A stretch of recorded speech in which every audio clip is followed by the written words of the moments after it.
பிதா, குமாரன், பரிசுத்த ஆவியாரின் திருநாமத்திற்கு மாட்சிமை உண்டாவதாக. கடவுளை நாம் தொழுவோம்.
சர்வ வல்லமை உள்ள தேவனாகிய கர்த்தர் ராஜரீகம் பண்ணுகிறார்.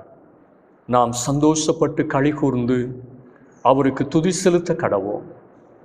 தேவனுக்கு முன்பாக நம்மை ராஜாக்களும் ஆசாரியர்களும் ஆக்கின அவருக்கு மகிமையும் வல்லமையும் என்றென்றைக்கும் உண்டாயிருப்பதாக. ஜெபம் செய்வோம். இரக்கமும் மனதுருக்கமும் நிறைந்த அன்பின் கடவுளே, உம்மை உள்ளத்தின் ஆழத்திலிருந்து துதிக்கிறோம், ஸ்தோத்திரிக்கிறோம்.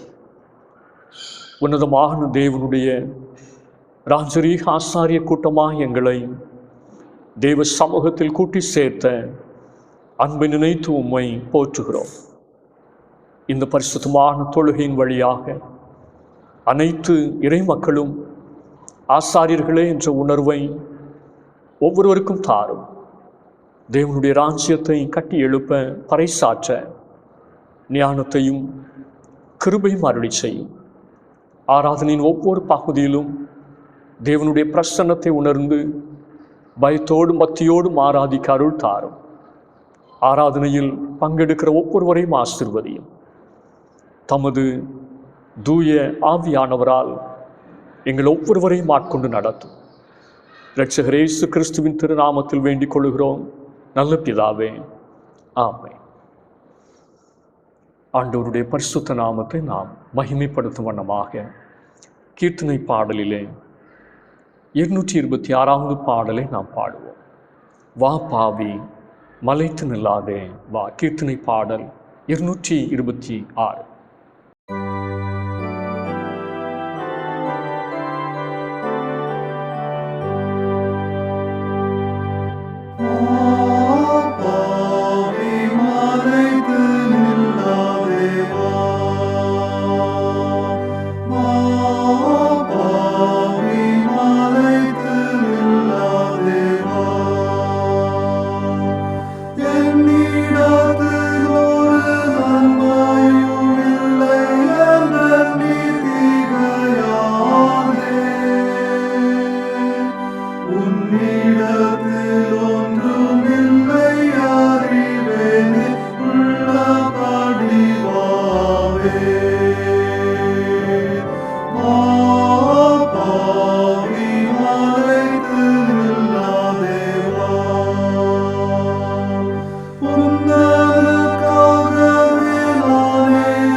சிந்திய என் திரு ரத்தத்தாலும்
இந்த நாளுக்குரிய திருமுறை பாடத்தை நாம் படிக்க கேட்போம்.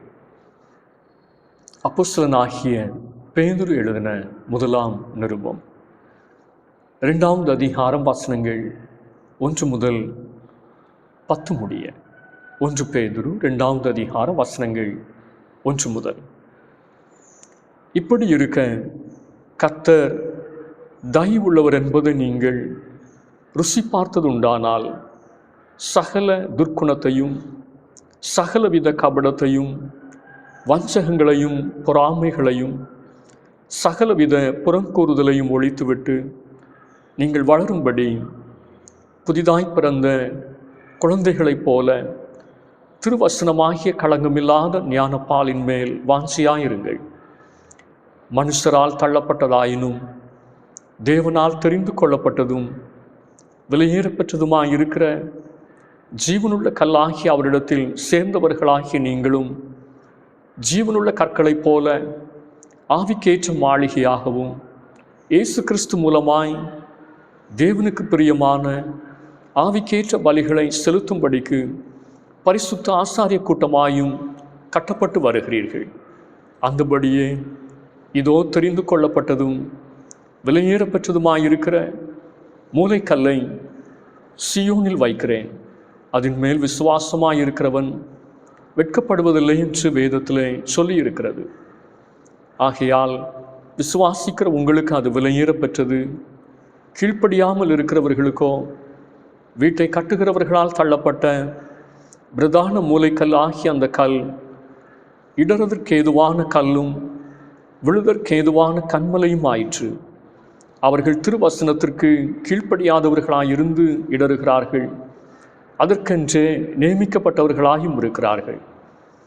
நீங்களோ உங்களை அந்தகாரத்தினின்று தம்முடைய ஆச்சரியமான ஒளியினிடத்திற்கு வரவழைத்தவருடைய புண்ணியங்களை அறிவிக்கும்படிக்கு தெரிந்து கொள்ளப்பட்ட சந்ததியாயும் ராஜரீகமான ஆசாரிய கூட்டமாயும் பரிசுத்த ஜாதியாயும் அவருக்கு சொந்தமான ஜனமாயும் இருக்கிறீர்கள்.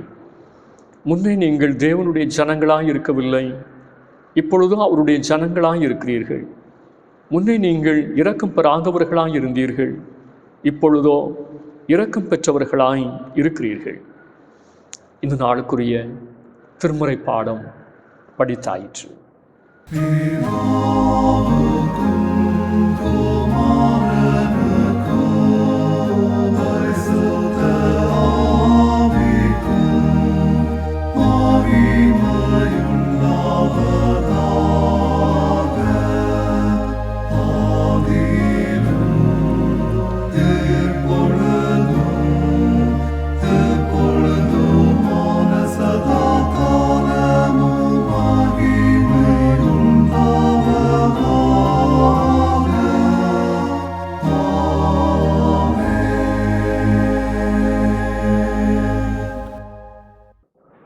ஆண்டவருடைய அருள் வார்த்தையை கேட்க நான் ஆயத்தப்படும் வண்ணமாக ஆனந்த துதி ஒலி கேட்கும் இந்த பாடலை நான் உற்சாகமாய் பாடு.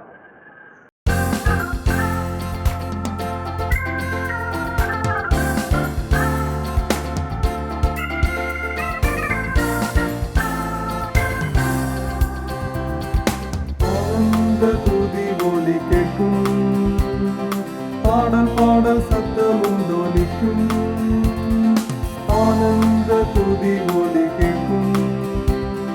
பாடல் பாடல் சத்தமும் தோனிக்கும், ஆகாய விண்மீனாய் அவதனம் பெருகும், ஆண்டவர் வாக்கு பலிக்கும்.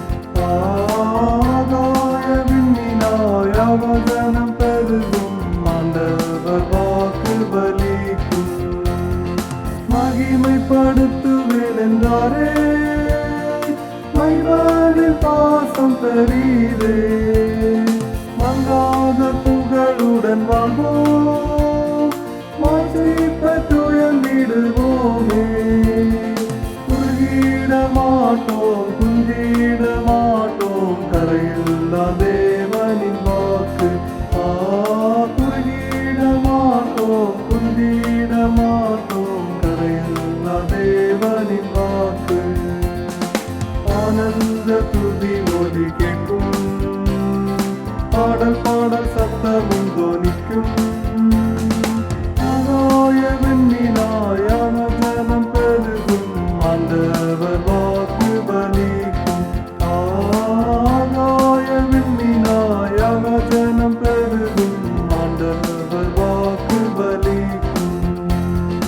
ஆதி நிலை எகுவோமே, ஆசை திரும்ப பெறுவோமே. பாலான மண்மேடுகள் யாவும் பாராளும் வேந்தன் மலையாகும். சிறைவாழ்வு மறையும், சீர்வாழ்வு மலரும், சியோனின் மகிமை திரும்பும். சிறைவாழ்வு மறையும், சீர்வாழ்வு மலரும், சியோனின் மகிமை திரும்பும். ஆனந்த துதி ஒலி கேட்கும், பாடல் பாடல் சத்தமும் தோனிக்கும். ஆகாய விண்மீனாய் அவதனம் பெருகும், ஆண்டவர் வாக்கு பலிக்கும். ஆகாய விண்மீனாய் அவதனம் பெருகும், ஆண்டவர் வாக்கு பலிக்கும். விடுதலை முழங்கிடுவோமே, வெட்கினம் யாவும் அகலும். கண்கள் சூழ்ந்திடும் வேளை, இரட்சகன் மீட்பருள்வாரே.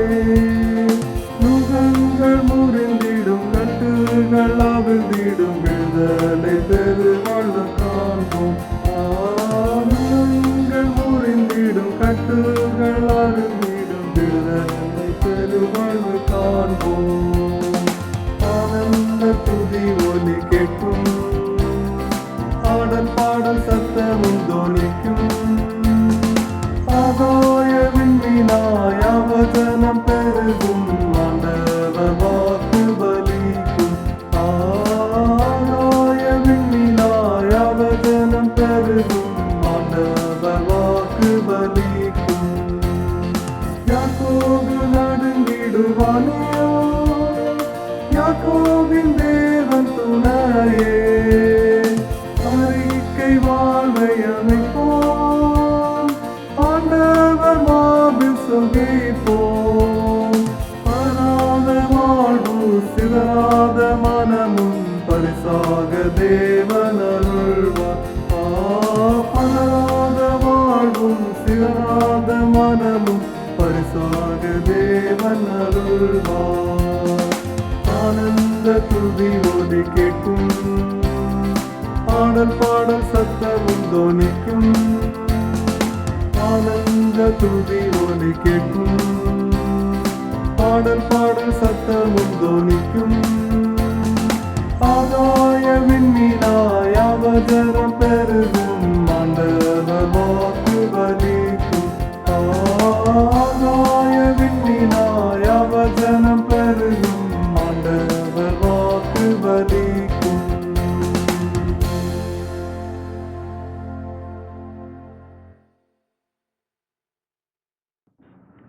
ஆசீர்வாதமான இந்த நாளுக்காக ஆண்டவரை நாம் ஸ்தோத்திரிப்போம். கர்த்தர் நம்மை ஆசீர்வதிப்பாராக.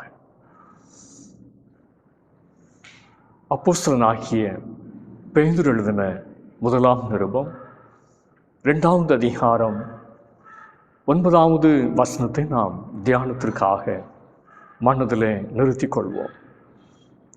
நீங்களோ உங்களை அந்தகாரத்தினின்று தம்முடைய ஆச்சரியமான ஒளியினிடத்திற்கு வரவழைத்தவருடைய புண்ணியங்களை அறிவிக்கும்படிக்கு தெரிந்து கொள்ளப்பட்ட சந்ததியாயும் ராஜரீகமான ஆசாரிய கூட்டமாயும் பரிசுத்த ஜாதியாயும் அவருக்கு சொந்தமான ஜனமாயும் இருக்கிறீர்கள். திருச்சபை என்பது ராஜரீக ஆசாரிய கூட்டமாக இணைந்து வாழ அழைக்கப்பட்ட மக்கள் கூட்டம் என்பது பேதுரு அப்போஸ்தலரின் பார்வை. பழைய ஏற்பாட்டில் இஸ்ரவேலின் 12 கோத்திரங்களில் ஒரு கோத்திரத்தார் மாத்திரமே தேவனுடைய ஆசாரியர்களாக முடியும். அவர்கள் லேவியர்கள். லேவி கோத்திரத்திலும் ஆரோனின் குடும்பத்தார் மாத்திரமே ஆசாரியர்களாக முடியும்.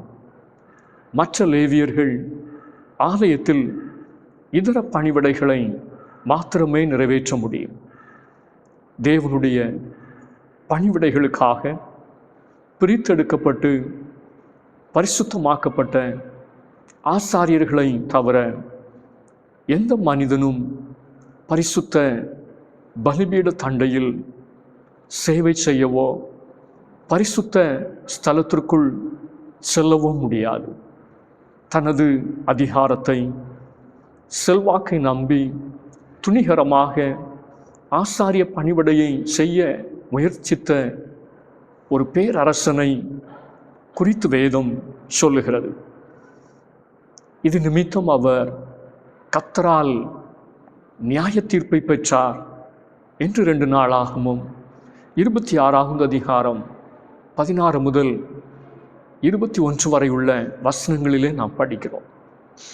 எனவே ஆசாரிய பணிவிடை தேவனுடைய அழைப்பு பெற்றவர்களுக்குரியது, பரிசுத்தமானது. ஆசாரியன் என்ற எபிரேய சொல்லுக்கு நெருங்கி வருதல் என்பது பொருள். தேவனண்டை நெருங்கி நிற்கும் பாக்கியத்தை பெற்றவர்கள் ஆசாரியர்கள். புதிய ஏற்பாட்டில் கர்த்தராகிய இயேசுவை சொந்த இரட்சகராக ஏற்றுக்கொண்ட ஒவ்வொருவரும் தேவனுடைய ஆசாரியர்களாகும் பாக்கியத்தை பெற்றிருக்கிறோம். இந்த அரிதான விலையேறப்பெற்ற ஆசீர்வாதம் இயேசு கிறிஸ்து தமது இரத்தத்தினால் சம்பாதித்து தந்த மிகப்பெரிய பாக்கியமாகும். ஆண்டவர் இயேசு கிறிஸ்து தம்மை தாமே பலியாக்கி நமது பிரதான ஆசாரியராய் நிற்பது மாத்திரமல்ல, நம்மையும் ஆசாரியர்களாக மாற்றியிருக்கிறார். வெளிப்படுத்தின விசேஷம் 1:6 சொல்லுகிறது, நம்மிடம் அன்பு கூர்ந்து தமது இரத்தத்தினால் நமது பாவங்களிலிருந்து நம்மை கழுவி தமது பிதாவாகிய தேவனுக்கு முன்பு நம்மை ராஜாக்களும் ஆசாரியர்களும் ஆக்கின அவருக்கு மகிமையும் வல்லமையும் என்றென்றைக்கும் உண்டாவதாக. இயேசுவானவர் அவரது இரத்தத்தினால் நம்மை கழுவி தேவனுக்கு முன்பாக நம்மை ஆசாரியர்களாக மாற்றியிருக்கிறார். நீங்களும் நானும் சாதாரணமானவர்கள் அல்ல, விசேஷித்தவர்கள், முக்கியமானவர்கள், தனிச்சிறப்பு வாய்ந்தவர்கள். வெளிப்படுத்தின விசேஷம் 5வது அதிகாரம் 9-10 வசனங்கள் சொல்லுகிறது, தேவரீர் நீர் அடிக்கப்பட்டு எங்களை தேவனுக்கென்று உமது இரத்தத்தினால் மீட்டு கொண்டு எங்கள் தேவனுக்கு முன் எங்களை ராஜாக்களும் ஆசாரியர்களும் ஆக்கினீர். தென்னிந்திய திருச்சபையாக இன்றைய தியானத்திற்காக தரப்பட்டிருக்கிற செம்பொருள் அனைத்து இறை மக்களின் ஆசாரியத்துவம், priesthood of all believers. சபையார் ஒவ்வொருவருக்கும், தேவ ஜனங்கள் ஒவ்வொருவருக்கும் தரப்பட்டிருக்கும் மேன்மையான அடையாளம் அந்தஸ்து தேவனுடைய ஆசாரியர்கள் என்பதாகும். இந்த சத்தியம் கிறிஸ்தவ விசுவாசிகளின் பொறுப்பையும் தேவ ஜனங்களுக்கு தரப்பட்டிருக்கிற உரிமையையும் மிகப்பெரிய பாக்கியத்தையும் காண்பிக்கிறது. தேவனுடைய ஆசாரியர்களாய் நம்முடைய பொறுப்பு என்ன? முதலாவது வேதம் சொல்லுகிறது, ஆவிக்கேற்ற பலிகளை செலுத்துதல். ஆவிக்கேற்ற பலிகளை செலுத்துதல். 1 பேதுரு 2:5. இயேசு கிறிஸ்துவின் மூலமாய் தேவனுக்கு பிரியமான ஆவிக்கேற்ற பலிகளை செலுத்தும்படிக்கு பரிசுத்த ஆசாரிய கூட்டமாய் கட்டப்பட்டு வருகிறீர்கள். பழைய ஏற்பாடு அதனுடைய நியாயப்பிரமாண ஆசாரியர்கள் சடங்காச்சாரமும் ஆசரிப்பும் நிறைந்த பலிகளை செலுத்துபவர்களாக இருந்தார்கள். புதிய ஏற்பாட்டு ஆசாரியர்களான நாம் ஆவிக்கேற்ற பலிகளை செலுத்தும்படி தெரிந்து கொள்ளப்பட்டவர்கள். எது ஆவிக்கேற்ற பலி? ஆவிக்கேற்ற பலிகளில் முதன்மையானது நீதியின் பலி. சங்கீதம் 4:5 சொல்லுகிறது, நீதியின் பலிகளை செலுத்தி கர்த்தர் மேல் நம்பிக்கையாயிருங்கள். தேவனுடைய ஆசாரியர்கள் ஒவ்வொருவரும் செலுத்த வேண்டிய பலி நீதியின் பலி. தேவ சமூகத்தில் தன் குற்றத்தை உணர்ந்து அறிக்கையிட்ட தாவீது கர்த்தரை பார்த்து சொல்லுகிறார், நீர் நீதியின் பலிகளில் பிரியப்படுவீர். சங்கீதம் 51:19. பாவத்திற்கு, உலகத்திற்கு, இச்சைகளுக்கு, அநீதிகளுக்கு ஒப்புக்கொடுத்த நம்முடைய சரீரத்தை தேவனுக்கு, தேவ நீதிக்கு ஒப்புக்கொடுத்து கர்த்தருக்கு பிரியமாக வாழ்வது தேவனுக்கேற்ற பலியாக இருக்கிறது. நமது உடலை, வாழ்க்கையை நம்முடைய தேவனிடத்திலே நாம் முழுமையாக அர்ப்பணித்திருக்கிறோமா? ரோமர் 12:1 சொல்லுகிறது, அப்படி இருக்க சகோதரரே, நீங்கள் உங்கள் சரீரங்களை பரிசுத்தமும் தேவனுக்கு பிரியமுமான ஜீவ பலியாக ஒப்புக்கொடுக்க வேண்டும் என்று தேவனுடைய இரக்கங்களை முன்னிட்டு உங்களை வேண்டிக் கொள்ளுகிறேன். இதுவே நீங்கள் செய்யத்தக்க புத்தி உள்ள ஆராதனை.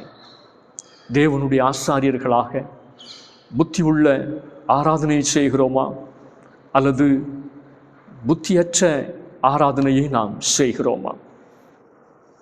கர்த்தருடைய சமூகத்தில் ஒவ்வொரு நாளும் நம்மை தற்பரிசோதனை செய்து கர்த்தருக்கு நம்மை அர்ப்பணிப்பது அவசியமாகும். காரணம், நாம் உன்னதமான தேவனுடைய ஆசாரியர்கள். பிதாவாகிய தேவன் தமது குமாரனாகிய இயேசு கிறிஸ்துவின் இரத்தத்தால் விலைக்கு வாங்கிய இந்த சரீரத்தை உலகத்தில் உள்ள எந்த காரியங்களும் அசுத்தப்படுத்த நாம் அனுமதித்து விடக்கூடாது. சரீரத்தின் ஆசைகளுக்கும் இச்சைகளுக்கும் இடம் கொடுக்க மறுக்கும்போதுதான் நமது உடல் நமக்கு சொந்தம் அல்ல என்பதை நாம் அறிக்கை செய்கிறோம், ஒப்புக்கொள்கிறோம். நம்முடைய காணிக்கைகளை விட நீதியின் பலிகளில் தேவன் பிரியப்படுகிறார். கர்த்தருக்கு செலுத்த வேண்டிய 2வது பலி ஸ்தோத்திர பலி. சங்கீதம் 50:14 சொல்லுகிறது, நீ உன் தேவனுக்கு ஸ்தோத்திர பலியிட்டு உன்னதமானவருக்கு உன் பொருத்தனையை செலுத்து.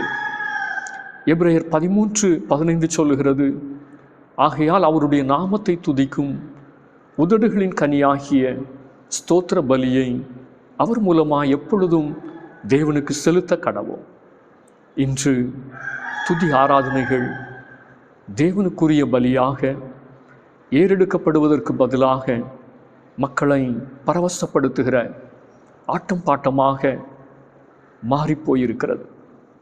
நமது துதி ஸ்தோத்திரங்கள், ஆராதனைகள் ஜனங்களுக்கு கிளர்ச்சி தருவதற்கு பதில் மகிமனுக்கு மகிழ்ச்சி தர வேண்டும்.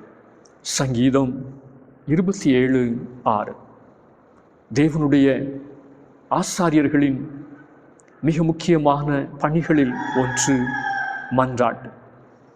பழைய ஏற்பாட்டு ஆசாரியர்கள் கோவில் மண்டபத்திற்கும் பலிபீடத்திற்கும் இடையே நின்று அழுகிறவர்களாக இருந்தார்கள்.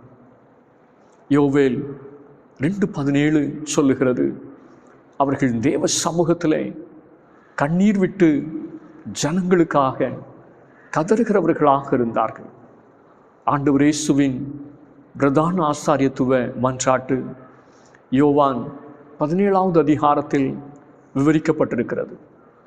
தேவனுடைய ஆசாரியர்களாகிய நாம் ஜெப பலிகளை ஏறெடுக்கிறோமா? தாவீதரசன் சொல்லுகிறார், சங்கீதம் 141:2, என் விண்ணப்பம் உமக்கு முன்பாக தூபமாகவும் என் கையெடுப்பு அந்தி பலியாகவும் இருக்க கடவது. கர்த்தருக்கு முன்பாக ஒவ்வொரு நாளும் மன்றாடுவது ஆசாரியர்களின் பிரதான பணிகளில் ஒன்று. ஆவிக்கேற்ற பலிகளில் முக்கியமான மற்றொரு பலி தான தர்மம் என்னும் பலி. எபிரேயர் 13:16 சொல்லுகிறது, அன்றியும் நன்மை செய்யவும் தான தர்மம் பண்ணவும் மறவாதிருங்கள். இவ்வித பலிகளின் மேல் தேவன் பிரியமாயிருக்கிறார். இன்று மார்க்க பக்தி பெருகி வருகிறது. ஆனால் தான தர்மம் செய்வது, சேவை பணி செய்வது, பிறர் நலனில் அக்கறை கொள்வது குறைந்து வருகிறது. எளியோரையும் தேவையில் இருப்போரையும் ஊழியங்களையும் தாங்குவது சுகந்த வாசனையும் தேவனுக்கு பிரியமுமான பலியாக இருக்கிறது. பிலிப்பியர் 4வது அதிகாரம் 18வது வசனம். ஆவிக்கேற்ற பலிகளை செலுத்தி ஆசாரியத்துவ அழைப்பை நாம் உண்மையோடு நிறைவேற்றுவோம். 2வதாக அழைத்தவரின் புண்ணியங்களை அறிவித்தல். 1 பேதுரு 2:9. புதிய ஏற்பாட்டு தேவனுடைய ஆசாரியர்களின் 2வது முக்கியமான திருப்பணி அழைத்த தேவனுடைய புண்ணியங்களை அறிவிக்கும் பணி. நாம் பெற்ற இரட்சிப்பின் நற்செய்தியை, கிறிஸ்துவின் இரத்தத்தின் வழியாக நாம் பெற்ற இரட்சகரின் புண்ணியங்களை அறிவிக்க அழைக்கப்பட்டிருக்கிறோம். ஆவிக்குரிய இருளில் இந்த உலகம் மூழ்கி கிடக்கிறது. முழு உலகத்திற்கும் ஆசீர்வாதமாக இருக்க இறை மக்களாகிய நாம் ஆசாரியர்கள் ஆக்கப்பட்டிருக்கிறோம். கர்த்தர் சீனாய் மலையிலிருந்து மோசையின் மூலம் தேவ ஜனங்களுக்கு தந்த ஒரு முக்கியமான செய்தி இது. யாத்திராகமம் 19வது அதிகாரம் 5-6 வசனங்கள். இப்பொழுது நீங்கள் என் வாக்கை உள்ளபடி கேட்டு என் உடன்படிக்கையை கைக்கொள்வீர்களானால் சகல ஜனங்களிலும் நீங்களே எனக்கு சொந்த சம்பத்தாயிருப்பீர்கள். பூமி எல்லாம் என்னுடையது. நீங்கள் எனக்கு ஆசாரிய ராஜ்யமும் பரிசுத்த ஜாதியாயும் இருப்பீர்கள். கர்த்தருடைய வார்த்தையை கைக்கொள்வதும் கர்த்தருடைய வார்த்தையை அறிவிப்பதும் ஆசாரியர்களுடைய திருப்பணி. தேவனுடைய ஆசாரியன் வேத சத்தியங்களை அறிந்திருக்க வேண்டும். மல்கியா 2வது அதிகாரம் 7வது வசனம். தேவனுடைய ஆசாரியன் தேவ ஜனங்களை சரியான பாதையிலே நடத்த வேண்டும். எசேக்கியேல் 44வது அதிகாரம் 33வது வசனம். பழைய ஏற்பாட்டு நாட்களில் இஸ்ரவேல் தேசம் கர்த்தரை விட்டு பின்வாங்கி போக காரணம் கர்த்தருடைய வார்த்தையை உபதேசிக்கிற ஆசாரியன் இல்லாமல் போனதே என்று 2 நாளாகமும் 15:3 சொல்லுகிறது. நமது ஆசாரிய அழைப்பை உத்தமமாய் நிறைவேற்ற திருவசனத்தால் நம்மை நிறைத்து கொள்வோம். ஒவ்வொரு விசுவாசியும் திருமறையோடு செலவிடுகிற நேரம் அதிகமாக வேண்டும். கிறிஸ்துவில் அன்பிற்குரியவர்களே, தேவனுடைய ஆசாரியர்களாக அழைக்கப்பட்டிருக்கிற நாம் ஆவிக்கேற்ற பலிகளை செலுத்தும் ஆசாரியர்களாக, அழைத்தவரின் புண்ணியங்களை அறிவிக்கும் ஆசாரியர்களாக நம்மை அர்ப்பணிப்போம். ஆண்டவர் இந்த வார்த்தைகளால் நம் ஒவ்வொருவரையும் ஆசீர்வதிப்பாராக. ஆமென். ஆராதனைக்கு நிறைவு பாடலாக ஞான பாடலிலே 483வது பாடலை நாம் பாடுவோம். இயேசுவின் அண்டை வந்திடுவாய். 483வது ஞான பாடல்.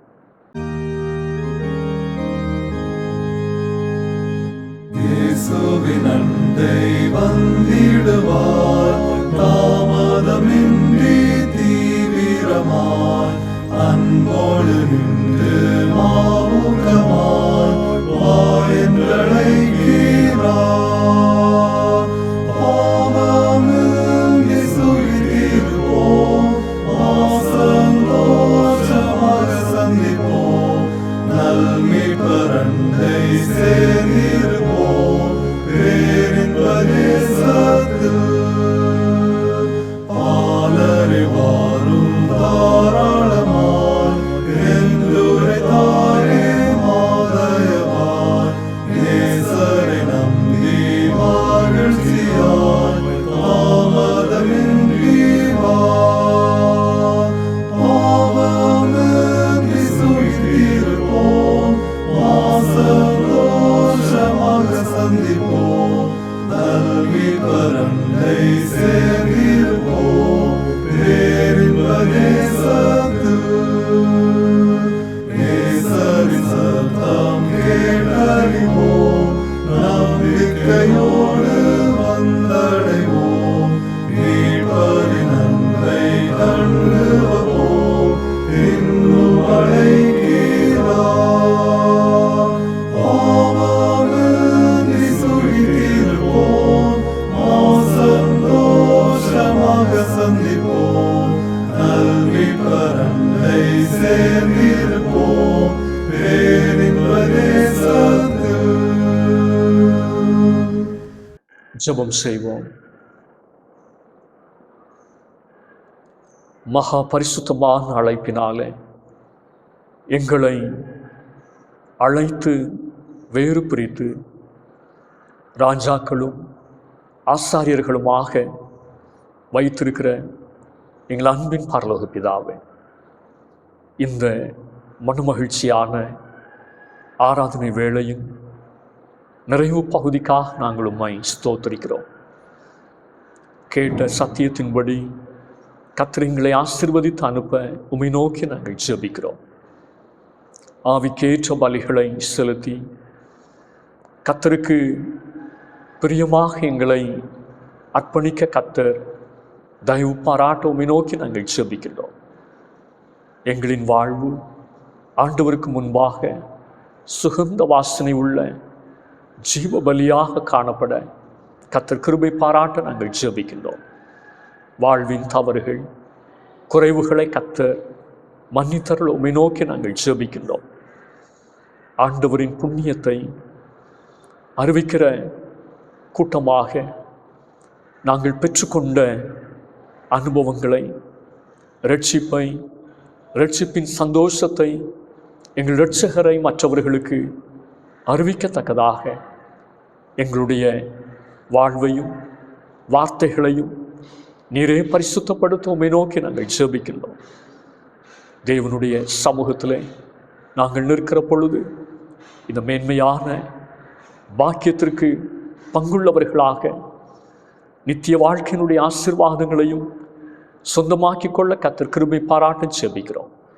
அப்படியே ஒவ்வொருவரையும் இந்த மேன்மையான ஆசீர்வாதத்தினால் கர்த்தர் நிறைத்தருள நாங்கள் ஜெபிக்கின்றோம். தேவையில் இருக்கிறவர்கள் உண்டு, குறைவுகளின் நடுவிலே கண்ணீர் வடித்து கொண்டிருக்கிறவர்கள் உண்டு, பாரத்தோடு தவித்து நிற்கிறவர்கள் உண்டு. ஒவ்வொருடைய மன காயங்களையும் கர்த்தர் ஆற்றுவீராக. தேவைகளை சந்தித்து நீரே போதுமானவராக தம்முடைய பிள்ளைகளுடைய வாழ்க்கையில் உலகம் தரக்கூடாத திருப்தியையும் சமாதானத்தையும் அருளி செய்ய வேண்டும் என்று சொல்லி நாங்கள் ஜெபிக்கின்றோம். குடும்பங்களிலே குழந்தை பாக்கியத்திற்காக காத்திருக்கிறவர்கள் உண்டு, வேலை வாய்ப்புக்காக எதிர்பார்த்து கொண்டிருக்கிறவர்கள் உண்டு, திருமண காரியத்திற்காக தெய்வ சமூகத்திலே நிற்கிறவர்கள் உண்டு. தம்முடைய பிள்ளைகளுடைய எதிர்பார்ப்புகளை கர்த்தர் நிறைவாக்கி ஆசீர்வதிக்க நாங்கள் ஜெபிக்கிறோம். உயர்கல்விக்காய் காத்திருக்கிற தம்முடைய பிள்ளைகளையும் கர்த்தர் நினைந்தருளி மேலான கல்வியினுடைய ஆசீர்வாதங்களை தந்து நீ நடத்துவீராக. இந்த கல்வி ஆண்டிலும் படிக்கிற ஒவ்வொரு பிள்ளைகளும் நல்ல முறைமையிலே படித்து நல்ல வெற்றியை சொந்தமாக்கி கொள்ள கர்த்தர் உதவி செய்வீராக. படிப்பிலே பின்னடைவாய் நிற்கிற பிள்ளைகள் உண்டு. கவனக்குறைவோடும் தங்களுடைய விளையாட்டுத்தனத்தோடும் இருந்து நாட்களை வீணடித்து கொண்டிருக்கிறவர்கள் உண்டு. ஒவ்வொரு தம்முடைய பிள்ளைகளையும் கர்த்தர் நினைந்தருளி கருத்தாய் தங்களுடைய காரியங்களை நிறைவேற்றுவதற்கு உதவி செய்ய நாங்கள் ஜெபிக்கிறோம். பெற்றோருடைய வார்த்தைகளுக்கு கீழ்ப்படியாமல் தூரம் போன ஒவ்வொரு பிள்ளைகளையும் கர்த்தர் மறுபடியுமாய் சந்தித்து தம்முடைய பிள்ளைகளை சாட்சியாக நிறுத்த நாங்கள் ஜெபிக்கிறோம். தீமையான காரியங்களுக்கு ஒருவராகிலும் விழுந்து போகாதபடிக்கு உலகத்தினுடைய எல்லா தீமைகளின் நடுவிலும் ஒரு யோசேப்பை போல, தானியேலை போல தம்முடைய பிள்ளைகள் சாட்சியுள்ள ஒரு வாழ்க்கை வாழத்தக்கதாய் கிருபை பாராட்டோமை நோக்கி நாங்கள் ஜெபிக்கின்றோம். அப்படியே ஒவ்வொருவரையும் கர்த்தர் நினைந்தருளும். குடும்பங்களை சமாதானத்தினால் கர்த்தர் நிரப்பும். குடும்பங்களிலே கர்த்தர் தருகிற ஆசீர்வாதங்கள் தங்கியிருக்க கர்த்தர் உதவி செய்வீராக. ஒவ்வொரு இல்லங்களிலும் குடும்ப ஜெபம், தனி ஜெபம் போன்ற காரியங்களிலே தம்முடைய பிள்ளைகள் வளர்ந்து பெருக, விசுவாசத்தில் நிலைத்து நிற்க, ஆவியின் கனிகளை கொடுக்க கர்த்தர் உதவி செய்ய ஜெபிக்கிறோம். பணி பொறுப்புகளில் இருக்கிறவர்களுக்காய் நாங்கள் ஜெபிக்கிறோம். தூர இடங்களிலும் வெளிநாடுகளிலும் பணியாற்றி கொண்டிருக்கிறவர்கள் உண்டு.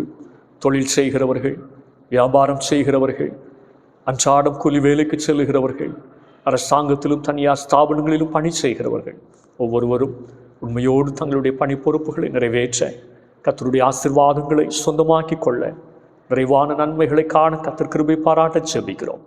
திருச்சபையினுடைய எல்லா ஊழியங்களையும் கர்த்தர் ஆசீர்வதியும். மிஷனரி பணிகளிலே கர்த்தருடைய வல்லமை விளங்கட்டும்.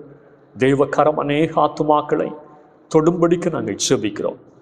தேசத்தை கர்த்தர் ஆசீர்வதிக்க ஜெபிக்கிறோம். தேசத்திலே காணப்படுகிற எல்லா விதமான சூழ்நிலைமைகளின் மத்தியிலும் கர்த்தர் தேசத்தினுடைய தலைவர்களை ரட்சித்து சாட்சியாக நிறுத்த நாங்கள் ஜெபிக்கிறோம். அநீதிகள், அக்கிரமங்கள் தலை தூக்காதபடிக்கு தெய்வக்கரம் தேசத்திலே ஆளுகை செய்யட்டும். உலகம் முழுவதிலும் சமாதானமும் அமைதியும் பெருக கர்த்தர் உதவி செய்யும். கொடிய வியாதிகள், விக்கினங்கள் எல்லா இடங்களிலும் இருந்தும் அகன்று போகட்டும். கடைசி காலங்கள் கொடிய காலங்கள் என்று வேதம் சொல்லுகிறதே, இந்த கொடிய காலங்களின் மத்தியிலே கர்த்தருக்கு உண்மை உள்ளவர்களாய் நாங்கள் நடந்து கொள்ள கர்த்தர் உதவி செய்ய ஜெபிக்கிறோம். மருத்துவமனைகளிலும் இல்லங்களிலும் பலவீன படுக்கையில் இருக்கிறவர்கள், சிகிச்சையில் இருக்கிறவர்கள் ஒவ்வொருவருக்கும் நல்ல சுகத்தை கர்த்தர் பரத்திலிருந்து அருளி செய்ய நாங்கள் ஜெபிக்கிறோம். தெய்வ சமூகத்திலே எங்களையே தாழ்த்துகிறோம். கர்த்தர் ஏற்றுக்கொள்ளும். இயேசுனுடைய பேரில் கேட்கிறோம் நல்ல பிதாவே, ஆமென்.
நம்முடைய ஆண்டவராகிய இயேசு கிறிஸ்துவின் கிருபையும் பிதாவாகிய தேவனுடைய அன்பும் பரிசுத்த ஆவியினுடைய ஐக்கியமும் சிநேகமும் நம் அனைவரோடும் இன்றும் சதா காலங்களிலும் நிறைவாய் தங்கியிருப்பதாக.